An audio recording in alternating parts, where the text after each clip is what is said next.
Bonsoir à tous. À la une de ce journal, les Nations Unies tirent la sonnette d'alarme sur la situation humanitaire des Camerounais déplacés internes qui ont échappé de justesse aux violents affrontements entre militaires et séparatistes sur le théâtre de la crise anglophone. Selon l'ONU, ils sont 437 000 confrontés à une grande précarité, vivant dans les villes du nord-ouest, du sud-ouest, du littoral et de l'ouest. Vous suivrez dans ce journal l'appel des Nations Unies pour les réfugiés qui plaident pour un soutien international en vue d'apporter une assistance vitale de toute urgence à ces Camerounais. Ils ont laissé éclater leur colère en effectuant un parcours de combattants sur la route dégradée de la capitale économique du Cameroun, baptisée ville en devenir. Le 5e arrondissement de Douala vit au rythme de la détérioration aggravée de ses infrastructures routières, sous le regard silencieux des pouvoirs publics. C'est le grand reportage du 20h.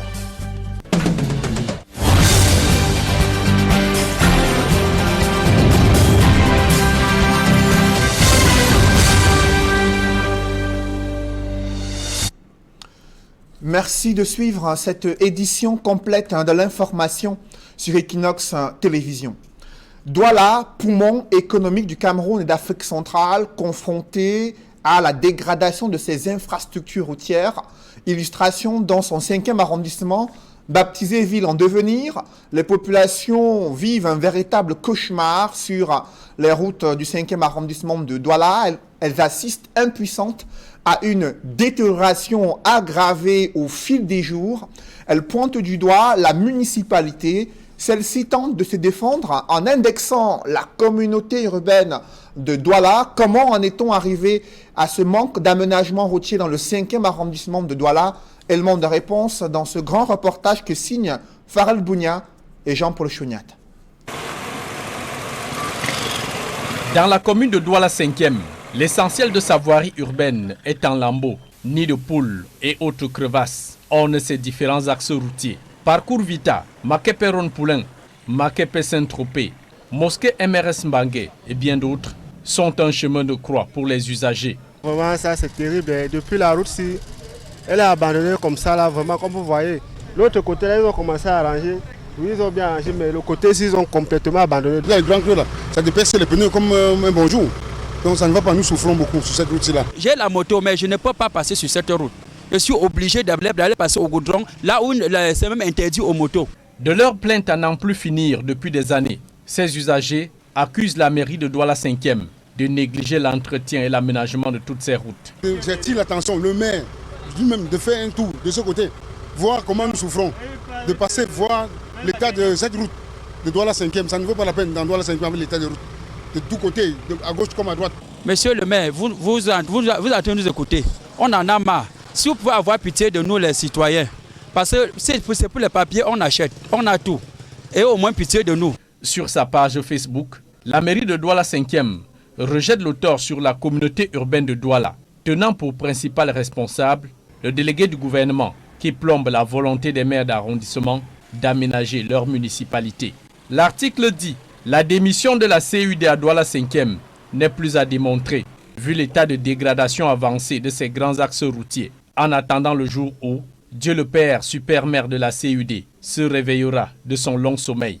Tentant sans succès au téléphone d'avoir la version de l'hôtel de ville de Douala dans cette affaire, il convient de rappeler que lors d'une descente sur les différents chantiers de Douala il y a 2 semaines, le docteur Tonin Frit faisait la promesse de transformer sous peu toute la ville de Douala. Que cache donc en sourdine cette guerre larvée mairie de Douala 5e, communauté urbaine de Douala, à l'approche des municipales? Autre ville confrontée à ce déficit infrastructurel, c'est Maroua dans la région de l'extrême nord. Là-bas, les populations, elles aussi, vivent un véritable calvaire, chemin de croix sur des routes de plus en plus dégradées, très peu d'aménagements routiers observés. Et pourtant, le chef de l'État s'y est rendu durant la campagne présidentielle avec de nombreuses promesses. On fait le point avec nos reporters Emmanuel Diop, Amadou Daïrou et Guy Zogo. À Maroua, en matière de route, le désarroi l'emporte de loin sur l'optimisme. S'aventurer sur une partie de la nationale numéro 1, par exemple, sur l'axe qui mène de Maroua à Kousseri, est un vrai cauchemar pour les populations. La route, on voit cela vraiment, c'est très mauvais. Parce qu'on essaie seulement de faire. Quand on roule souvent comme ça, on rentre, on ne dort même pas, on ne respire plus à travers le pot. Quoi que seulement, vraiment, on essaye. Sinon, c'est très mauvais. Quand nous voyons l'état de cette route, ça fait très mal parce que quand on parle d'une région, on fait allusion à l'urbanisation quand même. Mais avec cet état de route-là, ça ne reflète pas l'image de la région. Et moi, ce qui me fait mal, c'est que c'est les pauvres qui meurent parce qu'eux, ils n'ont pas la voiture puis y entrer et n'aspirer pas de la poussière. Mais les grandes personnes, les autorités, eux, ils sont dans la voiture, ils n'aspirent pas. Il y a trop de la poussière. Quand on aspire de la poussière, souvent on tombe malade, du rhume et autres, quoi. Ça peut aussi provoquer d'autres choses avec la poussière. À ce sujet, le ministre de la Défense a été interpellé à l'Assemblée nationale récemment au sujet du retard pris par le génie militaire sur ce chantier. Dans le cadre des travaux de la construction du boulevard Kakatari à Maroua, les travaux de la deuxième phase ont connu un arrêt suite à l'épuisement de la première tranche de financement reçue par le génie militaire. Au moment de leur interruption, les dix travaux avaient déjà atteint un taux d'avancement de 60% pour moins de 20% de financement reçu. Mais ces explications ne suffisent pas à répondre aux interrogations des populations qui vivent au quotidien un calvaire permanent sur la plupart des axes routiers de cette ville. À la radio, nous entendons que nous sommes à tel pourcentage de travaux qui avancent. Alors, nous ne voyons pas ce pourcentage-là. Le travail ici a débuté il y a déjà longtemps. On croyait vraiment que c'était vraiment le goudron qu'on devait mettre, alors que c'était des ciments ou bien c'était des vidanges qu'on a mis. Ça, on ne sait pas. Seul embelli au milieu de cette mare d'incertitude, la situation dans la commune de Maroua 1er, où de nombreux chantiers sont en cours de réalisation, tant à Domayo, Pitoiré, au quartier Toupouri, comme au carrefour Djerma. Plusieurs chantiers sont engagés depuis l'année dernière. Les chantiers de construction de la voirie, de certaines routes prioritaires secondaires dans l'arrondissement de Maroua 1er. Nous avons également des chantiers qui sont financés par la communauté urbaine et la plus grosse enveloppe, c'est le chantier qui est financé par le budget spécial de la présidence de la République sur environ 15 km dans l'arrondissement de Maroua 1er. Ces initiatives, bien que circonscrites à une seule commune, y enchantent les populations. La route est bien, oui. Avant là, c'était pas comme ça, mais maintenant là, je vois il y a la route qui passe bien et goudronnée. Avant, c'était un peu Tarkassari, donc ça ne va même pas avant. Mais maintenant, vous êtes bien quand même arrangé. Donc c'est quand même passable maintenant là. Je travaille bien. Avant là, ça me dérangeait. Mais maintenant là, je travaille bien comme je vais. Les routes secondaires du quartier, tout est praticable. Donc même l'accès à tous les autres niveaux. D'autres projets sont encore annoncés pour espérer donner plus de lustre à la ville à l'avenir. Nous avons construit plusieurs centres de santé. Nous avons plusieurs forages qui sont également construits dans nos villages et cantons.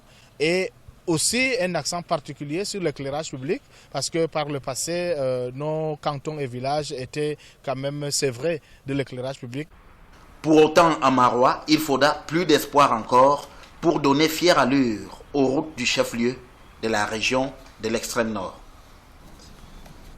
Restons dans le Grand Nord où la multiplication des prises d'otages est devenue une source d'inspiration peu ordinaire pour des jeunes résidents en Ngaoundéré dans la région de l'Adamawa.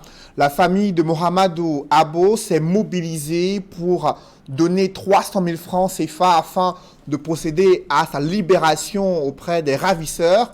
Mais après une enquête approfondie, il s'avère que ce jeune a simulé son propre enlèvement pour extorquer une somme de 300 000 francs CFA à ses parents. Le récit des faits avec Jean-Blaise Noupéé, Xavier Foka et Nadine Gouanfo.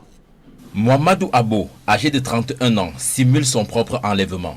Pour le faire, Il part de Ngaoundéré pour Mainganga, situé à près de 100 km de la capitale régionale de l'Adamawa. Mainganga, je suis arrivé là-bas, j'ai pris une auberge là-bas. La nuit là, j'ai appelé mon oncle, je lui ai dit qu'après ici, il faut qu'il envoie 200 000 pour qu'il rentre. Bon, j'ai passé la journée, la nuit, j'ai pris la voiture pour Mainganga. Demain, ils ont envoyé l'argent dans le compte MTN. Donc c'est comme ça que je suis rentré en France. Revenu à Ngaoundéré après obtention de la somme demandée, il est exploité par la police qui découvre la supercherie. Pour estorquer de l'argent à ses propres parents, il a fait couler du sang dans sa chambre, donnant l'impression à ses parents qu'effectivement il a été pris par des bandits de grands chemins et que si l'argent, les 300 000 n'étaient pas donnés, ça en était fini pour lui. Mohamedou Abo passe aux aveux et justifie son acte par le fait qu'il devait rembourser une dette de 200 000 francs CFA à un créancier au Tchad. Pris de remords, il regrette son acte. Depuis le jour que je suis rentré à la maison, je suis regretté d'avoir fait ça. Et j'ai parlé même à mon oncle. Je suis vraiment regretté d'avoir fait ça. Ça m'est arrivé, je ne sais pas ce qui est arrivé. Non, il faut que tu m'excuses, tu me pardonnes. Bon, je ne fais plus jamais ça. Ainsi de suite. Bon, j'ai parlé avec mon oncle comme ça. Il m'a pardonné. Le cas Mohamedou Abo, qui a semé la peur dans sa famille et le voisinage, permet aux autorités d'être davantage sur ses gardes. Nous déplorons le fait que cette forme d'insécurité monte d'un cran. Il ne s'agit plus de complicités diverses, mais maintenant on monte d'un cran pour se faire auto-enlever. Voyez-vous, je crois qu'il y a matière à réflexion. Nous allons veiller au grain pour que de tels actes ne se reproduisent plus. Avec l'insécurité grandissante et les cas d'enlèvement récurrents dans la région de l'Adamawa ces derniers mois, l'on se demande si ce ne sont pas autant de cas que celui de Mohamedou Abo. Il faut préciser que l'insécurité est également une réalité dans la région de l'Est. Entre braquage, cambriolage et criminalité transfrontalière, les populations ne passent plus un jour sans être victimes de cette insécurité grandissante dans plusieurs localités de la région de l'Est. Et une mission a été assignée au colonel Ndjatchou Sani Hilaire, installé commandant de la Légion de gendarmerie dans cette partie du Cameroun. Et le secrétaire d'État auprès de la gendarmerie lui a intimé l'ordre de mener une gendarmerie de proximité dans la région de l'Est. D'autres précisions avec Benjamin Essam. Dans la ville de Bertoua et les autres localités de la région, l'insécurité bat son plein. Agressions, braquages sont le quotidien des populations. Il y a beaucoup de cas d'insécurité, par exemple les braquages, les bâtiments qui sont braqués, les gens même qui sont braqués chez eux. On vient les menacer, parfois tous les nuits, on casse les portes, on vient les prendre et puis il y a beaucoup de cas d'insécurité dans la ville.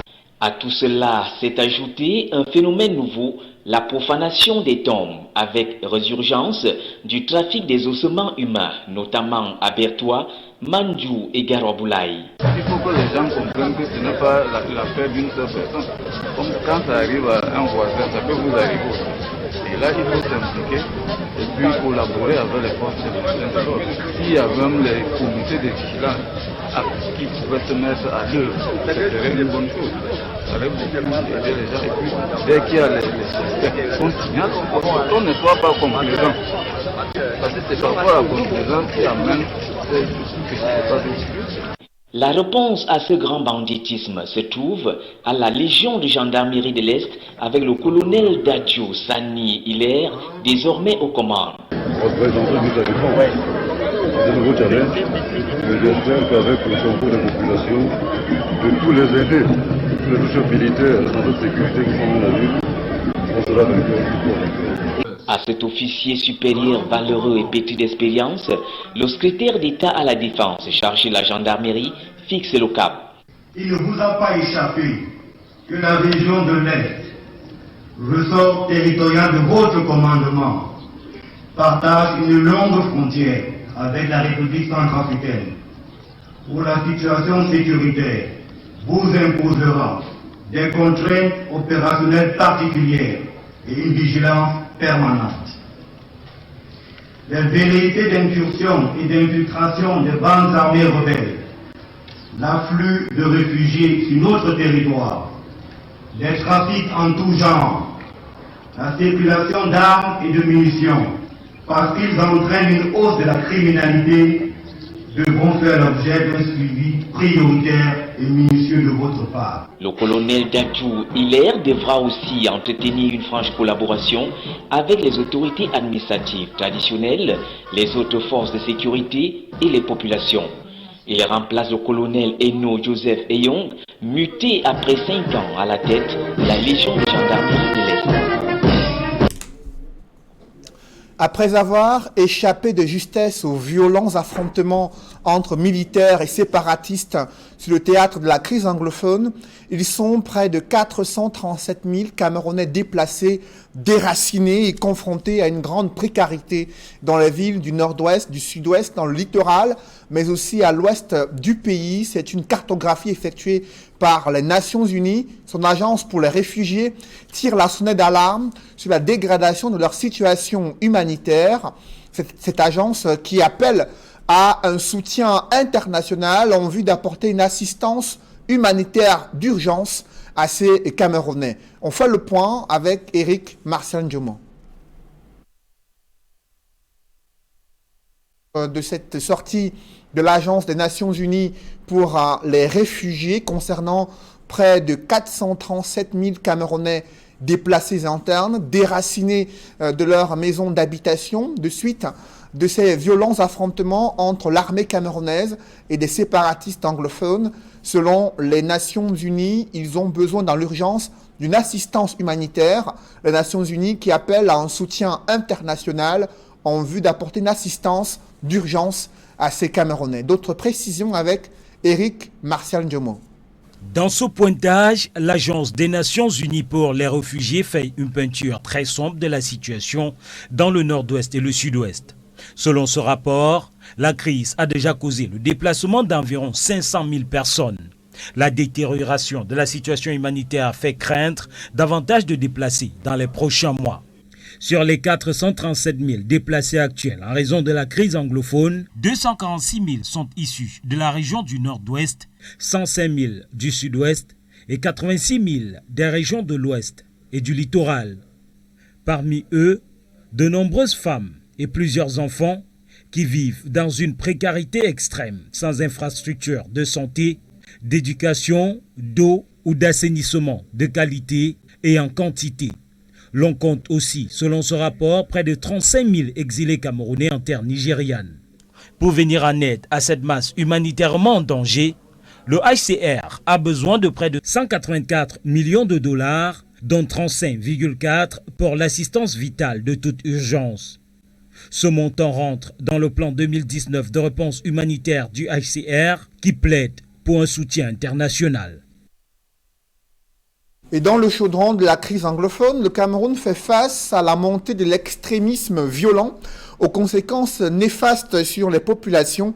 Les observateurs avertis pointent du doigt la malgouvernance qui pousse les populations à chercher d'autres voies de survie. Comment prévenir et atténuer cette montée de l'extrémisme violent? Des experts se sont réunis à Yaoundé afin d'élaborer une stratégie de prévention et d'atténuation du discours intégriste auprès de ces populations dans les régions anglophones, mais aussi dans d'autres régions en proie à de nombreux conflits. D'autres précisions avec Joël Essengue et Ike Cyril. 6 régions au moins sur 10 au Cameroun font face à une crise sécuritaire. La crise anglophone dans le nord-ouest et le sud-ouest, l'afflux des rebelles centrafricains à l'est, la lutte contre Boko Haram dans les régions septentrionales. Sur les raisons de ces crises, les observateurs pointent la malgouvernance. Il y a aussi des spécificités, par exemple la mauvaise gouvernance, le manque d'accès à l'éducation, l'absence d'opportunités et surtout la démographie de cette région est très spécifique. Le 50% de la population a moins de 20 ans parce que les jeunes s'ils n'ont pas d'opportunité, trouvent après d'autres chemins qui sont souvent pas des chemins adéquats.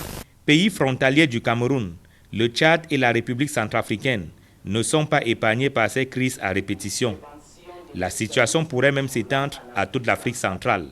Les experts parlent d'un extrémisme violent qui n'est pas propre au continent africain, mais qui découle très souvent à la fois de la radicalisation, de l'instrumentalisation et de la manipulation. Il y a une manipulation, il y a une instrumentalisation, par exemple de la religion, des personnes se présentant comme des islamistes par exemple, alors qu'elles ne connaissent rien des versets du Coran, de même que l'instrumentalisation de l'ethnicité.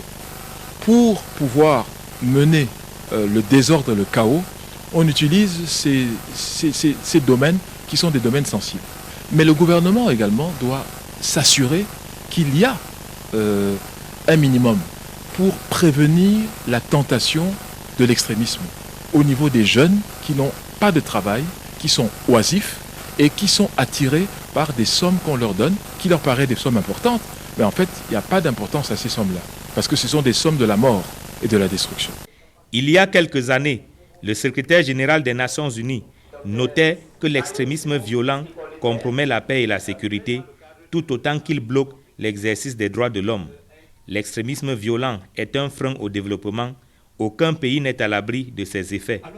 Réunis à Yaoundé, les experts planchent sur la question à la faveur d'un atelier de sensibilisation et de renforcement des capacités pour la prévention de l'extrémisme violent en Afrique centrale.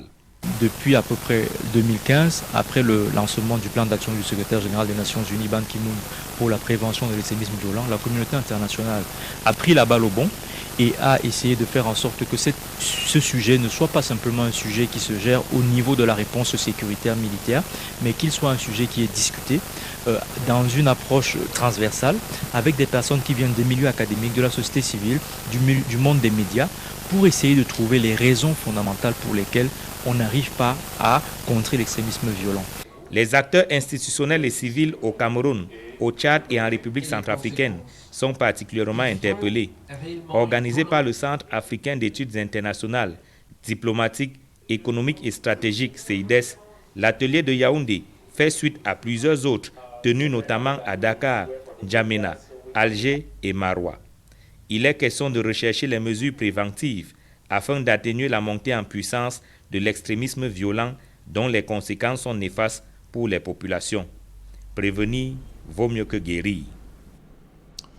Parlons à présent économie dans ce journal. Les petites et moyennes entreprises camerounaises éprouvent toujours cette difficulté liée à l'accès au financement pour développer leur activité. Pourtant, le gouvernement fait savoir qu'il existe de nombreux mécanismes de financement. La Banque africaine, elle aussi, dit avoir prévu des lignes de crédit accordées aux PME, mais celles-ci broient toujours du noir au Cameroun. Comment expliquer cette situation? Le vice-président, le directeur régional pour l'Afrique centrale de la BAD et des officiels camerounais, les acteurs privés et opérateurs économiques ont discuté sur ces mécanismes de financement des PME au Cameroun. D'autres précisions avec Innocent Abega et Ket Diarra. Les hommes d'affaires et investisseurs du secteur privé rencontrent quantité de difficultés qui nuisent fortement à leur expansion. Dans un environnement rendu austère, fragile et contraignant par la chute des cours mondiaux de matières premières, des crises sociopolitiques, sécuritaires et humanitaires, vient s'ajouter le sempiternel problème de financement. Le problème que nous avons ici au Cameroun, c'est celle des garanties. Si la Banque de développement peut travailler avec le gouvernement de la République pour mettre en place un fonds de garantie pour le PME, les entrepreneurs, les inventeurs, ce projet du président de la République qui est atteindre l'émergence en 2037 sera réalisé même avant le temps. Une réalité bien connue des investisseurs internationaux. Nous sommes tous conscients que sans l'inclusion financière, sans l'accès au crédit, nos économies resteront ce qu'elles sont, des économies qui peinent à arriver à leur potentiel. Au-delà de l'accès au financement, les promoteurs d'entreprises soulèvent des difficultés structurelles liées à une mentalité rétrograde. Il y a des banques de développement ou les structures comme l'Union européenne, la BAD, qui donnent l'argent aux banques nationales. cette banque-là reste avec cet argent et préfère prêter l'argent et ils font rentrer même cet montant au bailleur de fonds. Une attitude qui a empêché de nombreux hommes d'affaires d'avoir accès à un financement qui aurait pourtant pu donner du tonus à leur entreprise et multiplier des emplois. Ce d'autant plus que les potentiels investisseurs veillent à la bonne utilisation des crédits octroyés. Nous, la Banque africaine de développement, nous ne sommes pas là pour jeter l'argent de la communauté internationale par la fenêtre. Nous suivons de près comment nos crédits, même si c'est des lignes de crédit qu'on fait, que ça soit utilisé à bon escient. C'est pour réfléchir à cet ensemble de thématiques que se tiennent depuis ce jeudi à Douala les journées d'échange sur la promotion et le financement du secteur privé camerounais. Des journées organisées par la Banque africaine de développement en synergie avec le ministère de l'économie, de la planification et de l'aménagement du territoire. Nous travaillons avec le gouvernement, nous travaillons avec nos autres partenaires pour nous assurer que effectivement cette problématique de financement du secteur privé, ce n'est juste pas un slogan, mais c'est quelque chose sur lequel il faut travailler puisque cela dépend vraiment de la croissance de nos économies et de l'inclusion des populations pour bénéficier de la richesse que l'on crée. Dans cet élan d'émergence économique, la recherche universitaire occupe un pan assez important. Et pourtant, au Cameroun, les universités camerounaises peinent encore à s'arrimer aux normes internationales et aux standards qui permettent d'avoir une ressource humaine de qualité et compétitive sur le marché international de l'emploi. Et pour pallier ce problème, les universités camerounaises sollicitent l'expertise des universités françaises en vue d'une coopération universitaire. Quels sont les tenants et les aboutissants d'une telle coopération universitaire nord-sud?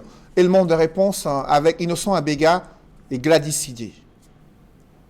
Le Cameroun multiplie des stratégies pour trouver des solutions aux problèmes liés à l'employabilité des jeunes étudiants en fin de formation universitaire. L'internationalisation de l'enseignement supérieur en vue d'un transfert de compétences semble être la voie la plus explorée.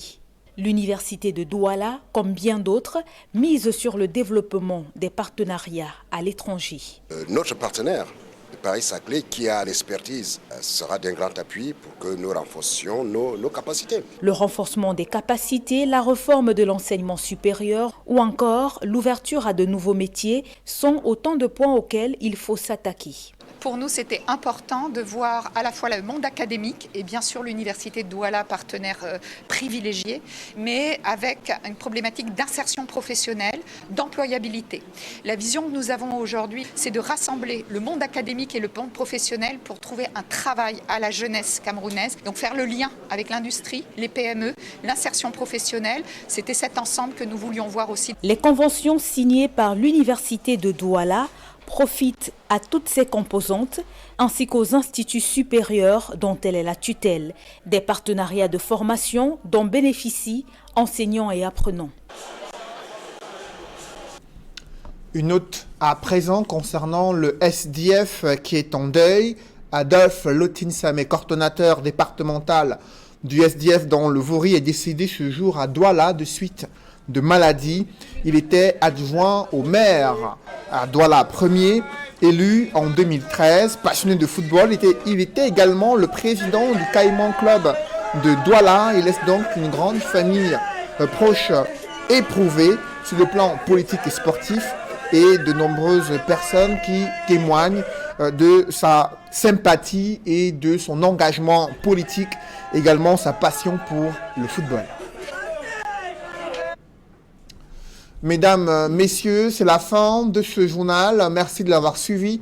Juste après cette édition de 20h, retrouvez Serge Alain Otto et ses invités pour le débrief du journal sur le plateau d'Equinox Soir.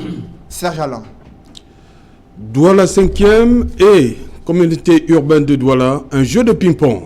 Vous l'avez suivi après les plaintes des populations sur la dégradation avancée des routes qui sont impraticables depuis de nombreuses années dans le 5e arrondissement de Douala, une ville en devenir qui étouffe avec ses nombreux problèmes infrastructurels, alors que les populations déplorent l'abandon des pouvoirs publics. Vous voyez cette bataille entre la mairie de Douala 5e et la communauté urbaine de Douala, le maire qui dit pouvoir disposer des moyens limités pour atténuer la souffrance des populations, et le délégué du gouvernement qui promet encore de transformer Douala en un véritable chantier afin de moderniser les infrastructures routières.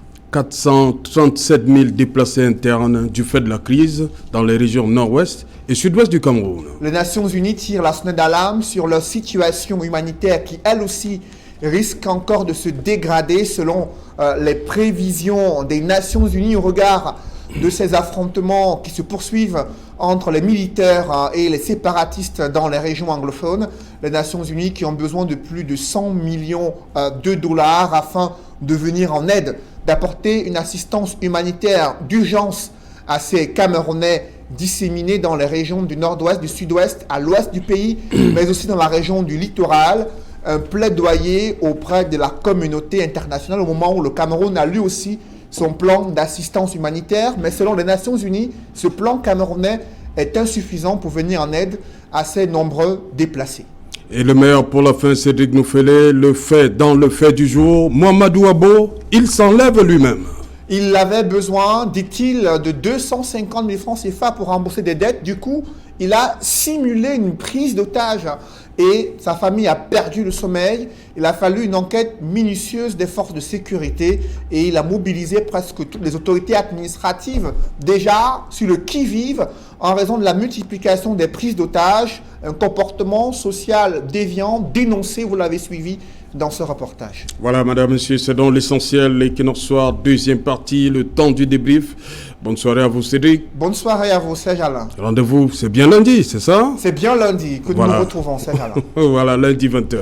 Madame, monsieur, dans un instant, la suite Equinox Soir, toujours avec nos 4 invités.